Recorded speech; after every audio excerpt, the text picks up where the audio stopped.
Das niedere Egertal im Süden des Erzgebirges.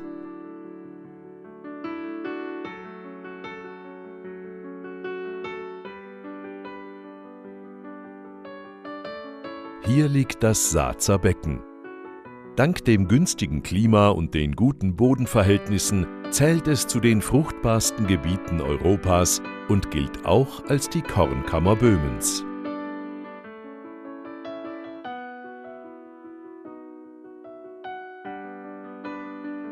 Die Landschaft wird vor allem von Hopfenplantagen geprägt. Das grüne Gold aus Saaz wird von Brauereien in der ganzen Welt geschätzt.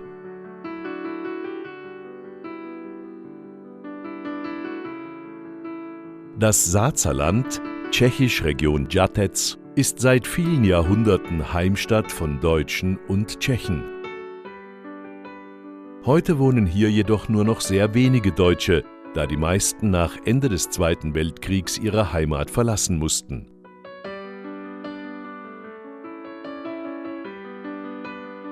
Dieser Film beleuchtet die lange gemeinsame Geschichte beider Nationalitäten im Saazerland, von der ersten Erwähnung der Stadt Saaz bis in die Gegenwart.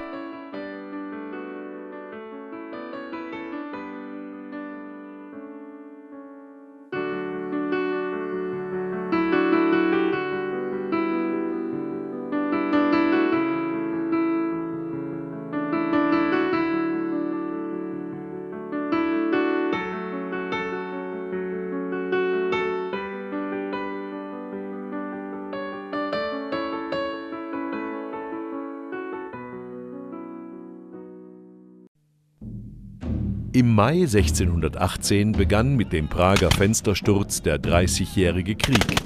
Die Stadt Saaz beteiligte sich von Anfang an am Aufstand gegen die katholischen Habsburger.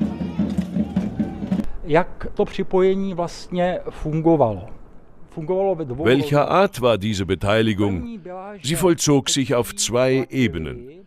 Die Saazer zahlten den Ständen der böhmischen Ständeregierung Militärabgaben und stellten auch Soldaten für eine Landwehr, die sich an den Zügen der Ständearmee beteiligten. Nach dem Tod des römischen Kaisers Matthias im März 1619 erkannten die böhmischen Stände dessen Nachfolger Ferdinand II. Nicht mehr als König an. Sie schlossen sich zu einer Konföderation zusammen und erklärten durch einen Generallandtag den katholischen Ferdinand als abgesetzt. Am 26. August wählten die in der Konföderation zusammengeschlossenen Länder den protestantischen Friedrich von der Pfalz zum neuen böhmischen König, der später als Winterkönig in die Geschichte eingehen sollte. Když se rozhodlo, že bude sesazen král Ferdinand II. A byl Als beschlossen wurde, dass Ferdinand II. Abgesetzt wird und Friedrich von der Pfalz zum tschechischen Herrscher zu erheben, zögerte dieser nicht und brach sofort nach Böhmen auf. Da er von Waldsassen kam, machte er auf seinem Weg nach Prag am 27. Oktober 1619 in Saaz Halt. Er wurde überschwänglich begrüßt, da seit 60 Jahren kein böhmischer Monarch die Stadt besucht hatte.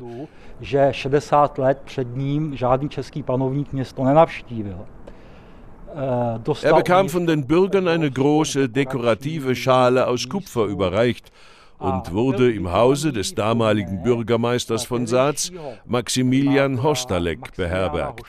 Das Haus steht heute noch. Es ist die alte Post in der Nähe des Rathauses.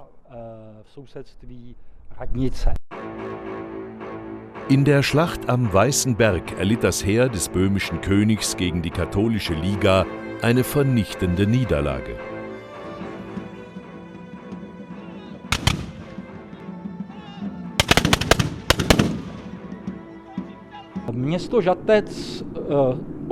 Die Stadt Saaz zögerte jedoch lange, sich auf die Seite der Sieger zu schlagen.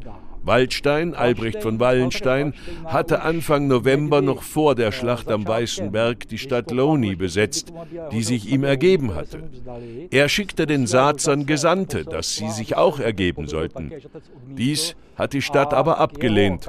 Zur Kapitulation kam es dann eigentlich erst auf Druck der tschechischen Stände, die in Prag kapitulierten. Sác wurde von der Armee Wallensteins besetzt.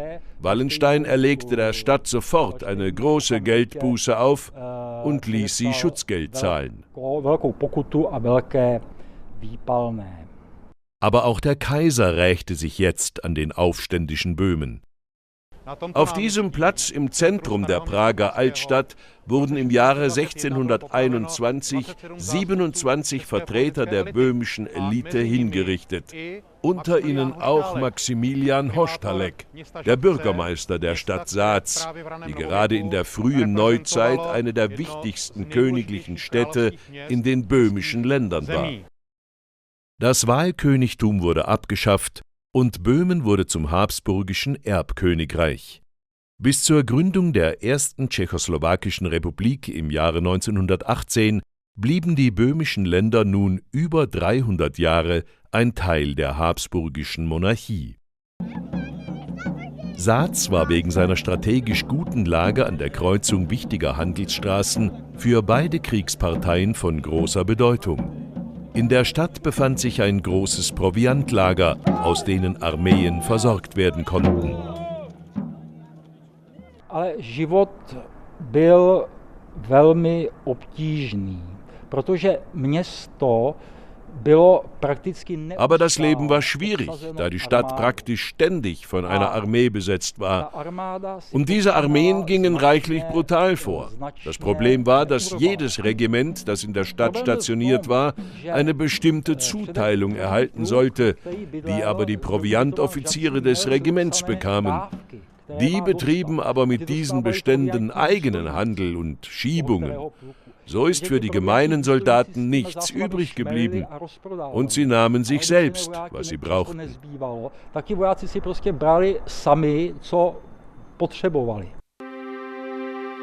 Mit dem Westfälischen Frieden von 1648 endete der Dreißigjährige Krieg. Sác lag in Trümmern. Vor dem Krieg zählte die Stadt 4.200 bis 4.500 Bewohner. Im Jahre 1651 waren es nur noch 2.167.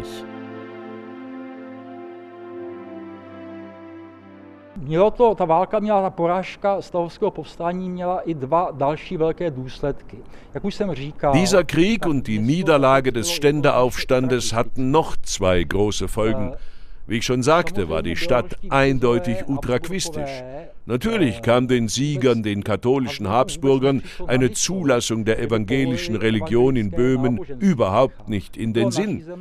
Es wurde angeordnet, dass jeder, der sich nicht zum katholischen Glauben bekennt, Sác und das Land verlassen muss. Dies galt für das ganze Königreich. Manche Saacer wandelten scheinbar ihren Sinn und konvertierten zum Katholizismus. Andere haben das abgelehnt. Wir rechnen damit, dass etwa 140 bis 150 Bürgerfamilien Sác verlassen haben. 140 až 150 měšťanských rodin se ze Žatce vystěhovalo.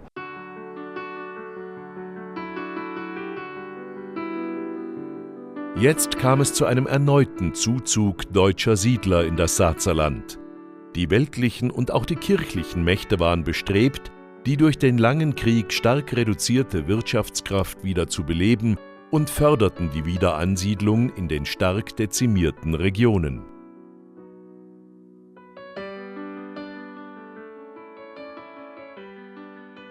Aber wenn wir in den Bürgerbüchern nach den Neubürgern forschen, dann sehen wir, dass der Zustrom neuer Menschen aus Deutschland, insbesondere aus Bayern, Meißen und den deutsch sprechenden Gebieten im Kaiserwald und im Erzgebirge zunimmt. Ungefähr bis zum Jahre 1710 wird das Stadtbuch in tschechischer Sprache geführt. Erst dann beginnt die deutsche Sprache vorzuherrschen.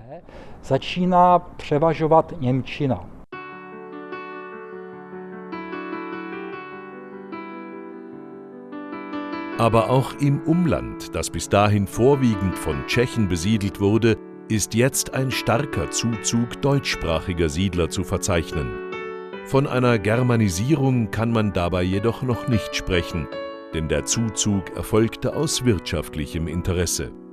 Das Land südlich der Eger war vor dem Dreißigjährigen Krieg noch tschechisch besiedelt. Da gab es keine Deutschen. Man merkt es auch an den Ortsnamen, das sind alles tschechische Ortsnamen, die eingedeutscht wurden. Der Saazer Dialekt ist auch unter all den deutschsprachigen Dialekten in Böhmen der einzige, der fränkisch ist, der also am stärksten mit dem in Nordbayern gesprochenen Dialekten verwandt ist. Lässt sich am besten mit Hof und Naila vergleichen. Von dort müssen noch einmal Siedler nach dem Dreißigjährigen Krieg ins Saazerland gekommen sein.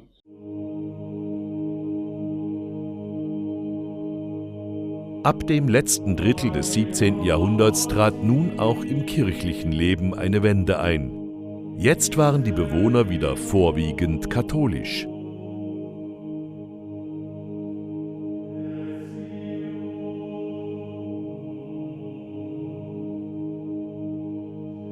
In den Jahren von 1676 bis 1684 wurde das Saazer Kapuzinerkloster erbaut, das bis 1950 bestand.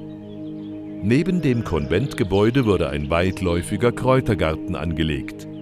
Der Klostergarten ist heute wie ein kleiner Park gestaltet und lädt inmitten der Stadt zum Entspannen ein.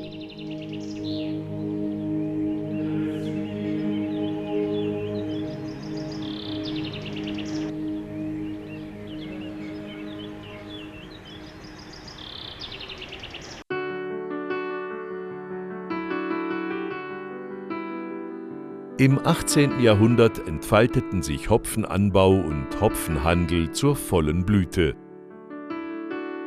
In ganz Europa war inzwischen bekannt, dass der beste Hopfen aus Böhmen kommt. Insbesondere der Saazer Hopfen war von hervorragender Qualität, so dass schon damals ein großer Teil exportiert wurde. In den umliegenden Dörfern bauten wohlhabende Bauern auf großen Plantagen das grüne Gold an. Mit Beginn des 19. Jahrhunderts galt der böhmische Hopfen als Gradmesser für die Qualitätsbewertung und den Hopfenpreis auf dem europäischen Markt. Saaz wurde zum Hopfenzentrum Europas.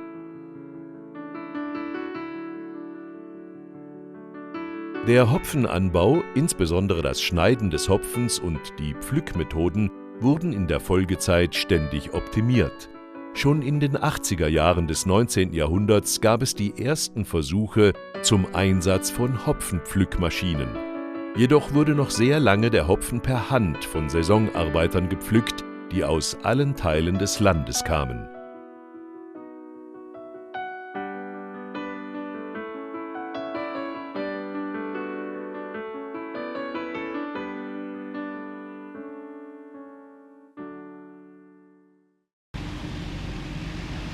Heute ist der Einsatz von Hopfenschneide- und Pflückmaschinen selbstverständlich.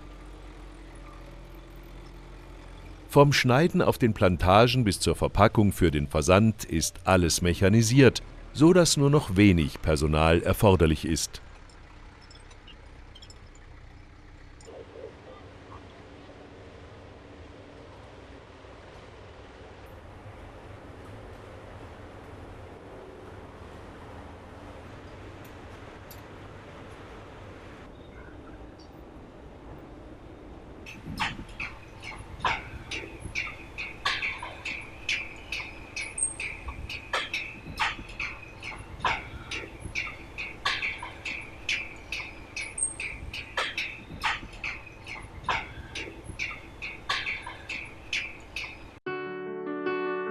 Im 19. Jahrhundert entwickelte sich nun auch der Export des grünen Goldes aus Saaz rasant.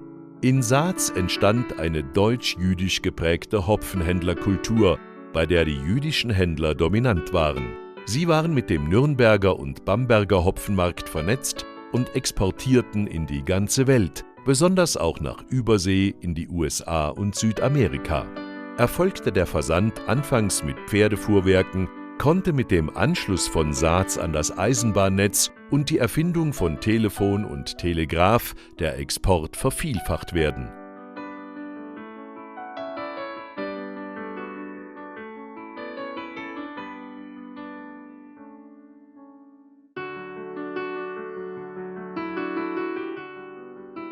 Obst- und Gemüsegärten, Weizen-, Roggen- und Zuckerrübenfelder prägten die Region. Die Gemüsebauern wählten jedes Jahr einen Gurkenkönig und alljährlich wurde das Hopfenkranzfest gefeiert, das sich schon bald zum größten Volksfest Böhmens entwickelte und älter als das berühmte Münchner Oktoberfest ist.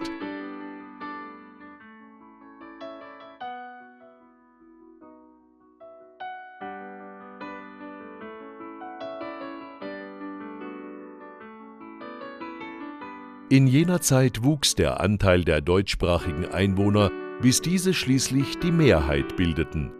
Somit war jetzt die deutsche Sprache vorherrschend.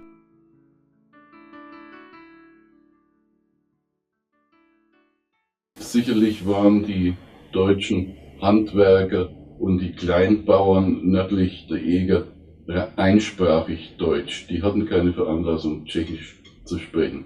Während in dem südlichen Saazer Land mit den großen Höfen und den guten Böden, da waren immer noch tschechische Landarbeiter, Saisonarbeiter tätig, die auch ihre Muttersprache behielten. Mit diesen mussten die Bauern, die deutschen Bauern, sich irgendwie verständigen, sodass es zu einer Art Zweisprachigkeit auf dem Land kam, fast schon zu einer Mischsprache.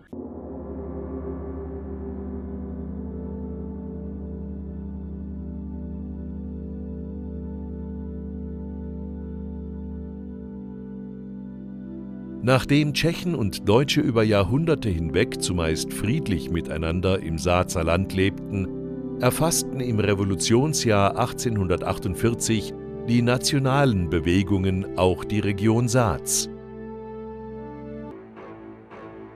Das Revolutionsjahr 1848 war in Europa das Jahr der nationalen Einheits- und Unabhängigkeitsbewegungen. Dies betraf vor allem Deutschland und das habsburgische Österreich und damit natürlich auch Böhmen, Mähren und Österreich-Schlesien. Nun kam es hier zu ersten Konflikten zwischen beiden Volksgruppen. Eine bedeutende Zäsur in den tschechisch-deutschen Beziehungen insgesamt war das Jahr 1848. Hier könnte man sagen, bricht etwas zusammen und dies sehr, sehr grundsätzlich. Die tschechische Gesellschaft und auch die in Saaz fordert ihre nationale Emanzipation und eine wichtigere Rolle innerhalb der österreichischen Monarchie. Die österreichischen Deutschen haben aber ein Problem mit der Loyalität gegenüber dem österreichischen Kaiser und blicken eher in Richtung Deutschland. Auch für Saaz ist das Jahr 1848 eine Zäsur. Es ist eine Zeit, in der der damals noch tschechische Bürgermeister František Jelinek die landespatriotischen Tendenzen und den Ausgleich zwischen Tschechen und Deutschen unterstützt. Dagegen haben die Saazer Deutschen in das Frankfurter Parlament gewählt, in ein Parlament für das zukünftige vereinte Deutschland. Und so verrieten sie irgendwie die österreichische Monarchie. Es ist eine Zeit, in der es, wie ich schon sagte, zu einer bedeutenden Zäsur kommt. Für die zwei Sprachgruppen wird die Sprache ein Zeichen der Identifikation oder zum Merkmal und sie entfernen sich voneinander. Im Jahr 1848 wurde jedoch auch der Grundstein für das Saazer Theater gelegt. Im April 1849 fand bereits die erste Aufführung statt. Schon bald wurde diese Bühne zum kulturellen Mittelpunkt der Stadt und die Aufführungen brauchten einen Vergleich mit denen in Wien oder Salzburg durchaus nicht zu scheuen.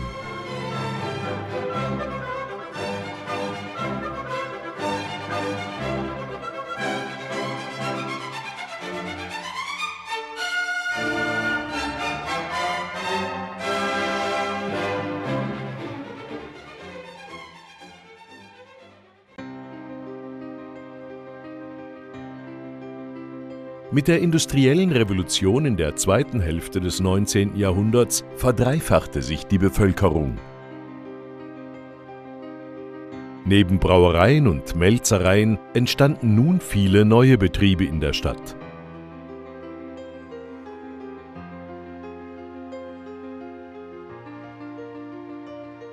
Es gab jetzt Zuckerfabriken und Firmen, die Hufnägel, Fichtenpech, Konserven, Kartonagen und Drahtseile produzierten.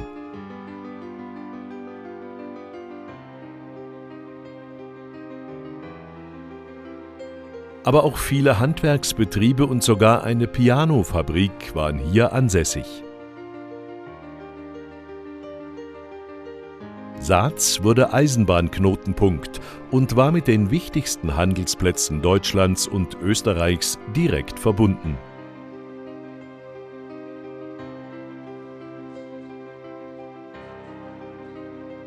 Die meisten Betriebe befanden sich in deutscher oder jüdischer Hand. Die Juden hatten sich jetzt hier wieder angesiedelt, nachdem ihnen auf Drängen des böhmischen Landtages und nach dem Erlass eines kaiserlichen Edikts über 200 Jahre der Zugang zur Stadt verwehrt worden war. Erst 1863 gründete sich in Saaц wieder eine jüdische Gemeinde. Am 19. März 1872 wurde die neue Synagoge eingeweiht, die zweitgrößte in Tschechien.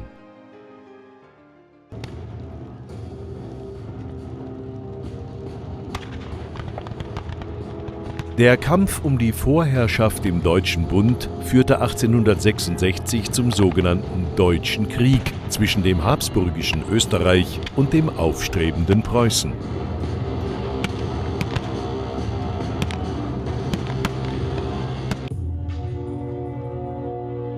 Nach der Niederlage des Vielvölkerstaates Österreich in der Entscheidungsschlacht bei Königgrätz kamen die Habsburger derart in Bedrängnis, dass sie die Forderungen der Nationalitäten nicht mehr ignorieren konnten. Das Königreich Ungarn erlangte 1867 durch den österreichisch-ungarischen Ausgleich die innenpolitische Selbstständigkeit. Von nun an existierte die KUK-Doppelmonarchie.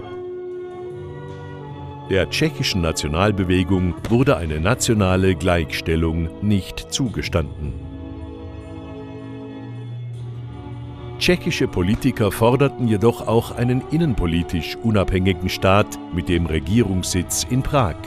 Die meisten Deutschböhmen lehnten das kategorisch ab, weil sie unter einer tschechischen Regierung nicht zur Minderheit werden wollten.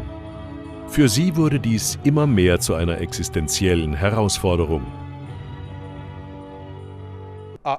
Saac spielt in dieser Situation eine große Rolle. Ich möchte hier an die sogenannte Badeni-Verordnung von 1897 erinnern. Der damalige Ministerpräsident der österreichischen Reichsregierung, Kasimir Badeni, hatte die Durchsetzung der Sprachgleichheit zwischen der deutschen und der tschechischen Sprache im ganzen Königreich vorgeschlagen. Das hat natürlich in den deutschsprachigen Gebieten, besonders in Nordwestböhmen, große Demonstrationen und Krawalle hervorgebracht. Gerade Saac war davon im Jahr 1897 betroffen. Auch als die Badeni-Regierung kurz darauf zurücktrat und die Anordnungen zurückgenommen wurden, kam es in Saac noch zu Konflikten. Die deutsche Bevölkerung, vor allem Studenten und Mitglieder der Burschenschaften, haben tschechische Einrichtungen angegriffen, Fenster zertrümmert und es ist zu Raufereien in Gasthäusern gekommen. Diese mal grausamen, mal eher lächerlichen Ereignisse gehören zur gemeinsamen tschechisch-deutschen oder deutsch-tschechischen Geschichte, nicht nur in Saac. Tak dalším příkladem můžou být i osudy těch menšinových škol. Ein weiteres Beispiel sind die Schicksale von Minderheitsschulen. Konkret das der Minderheitsschule von Saac, die Ziel eines Angriffs der deutschen Bevölkerung wurde. Centrem útoku německého obyvatelstva, které se rozhodlo, že tu školu zlikviduje. Man hatte beschlossen, diese Schule zu liquidieren, und so versammelten sie sich unter dem Gesang des deutschen Liedes Die Wacht am Rhein, was im Fall von Saac etwas komisch wirkt, da Saac an der Eger liegt, und versuchten, diese Schule zu zerstören.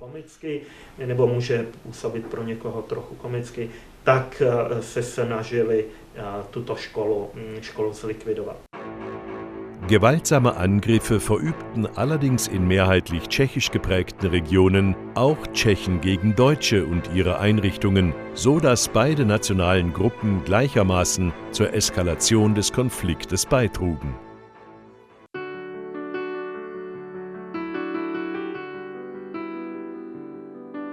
Zum Ende des 19. Jahrhunderts war Saz eine deutsch geprägte Stadt. Hier lebten jetzt ca. 16.000 Einwohner, 10% davon waren Tschechen. Dazu kam eine starke jüdische Gemeinde. Die hier ansässigen Juden fühlten sich in der Regel als Deutsche, blieben aber ihrer jüdischen Religion treu.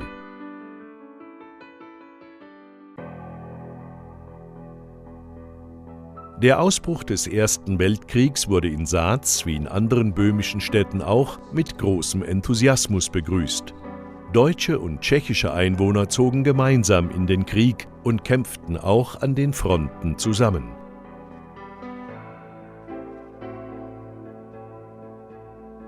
Saz wurde Lazarettstadt. Die Zahl der Verwundeten stieg ständig an. Da die Kapazität des Krankenhauses nicht ausreichte, wurden 4 weitere Lazarette eingerichtet. Die Lage in der Stadt wurde zunehmend kritischer. Die Zahl der gefallenen Sazer Bürger stieg und die Lebensmittelpreise waren fast unbezahlbar. Dazu kam die schlechte Versorgung der Bevölkerung, in deren Folge es zum Ausbruch von Krankheiten kam. Besonders verheerend war die Grippepandemie von 1918.